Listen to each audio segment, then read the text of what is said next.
अस्सलामुअलैकुम फ्रेंड्स, आज फिर नए रिश्ते के साथ आपकी होस्ट आपकी खिदमत में हाजिर है। आज फ्रेंड्स बहुत ही प्यारा सा रिश्ता है जिसकी डिटेल्स मैं आपको दूंगी।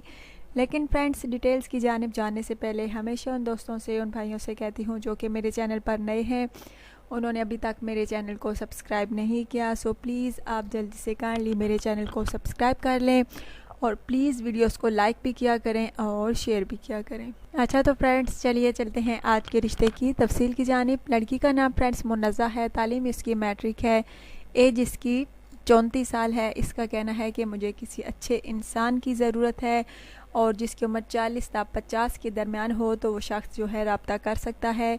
माशाल्लाह से बहुत ही प्यारी सी है, क्यूट सी है, मैट्रिक भी किया हुआ है, बाकी काम काज होते हैं वो भी बखूबी सारा अंजाम दे सकती है। 2 भाई हैं इसके, एक बहन है। एक भाई की शादी हो चुकी है और इसकी शादी के लिए अच्छा रिश्ता इनको चाहिए। अगर फ्रेंड्स आप में से किसी को ये मुन्नज़ा नामी लड़की पसंद है तो ज़रूर मेरे चैनल पर कमेंट्स कीजिए। बायोडाटा जो है बिल्कुल तफसील के साथ लिखिए, सच्चाई के साथ लिखिए। और फ्रेंड्स, अगर आप रोज़ाना के अपडेट्स वीडियोस रिश्तों से आगाही हासिल करना चाहते हैं तो मेरी वीडियो के नीचे बेल आइकन का बटन है, आप उस पर लाजमी क्लिक किया करें ताकि रोज़ाना की जो अपडेट्स वीडियोस रिश्ते होते हैं उनसे आप आसानी से आगाह हो सके। आई होप फ्रेंड्स हमेशा की तरह आज का रिश्ता भी आपको ज़रूर पसंद आया होगा। ज़रूर कमेंट्स कीजिएगा। अपना ढेर सारा ख्याल रखिएगा, दुआ में याद रखिएगा। Take care.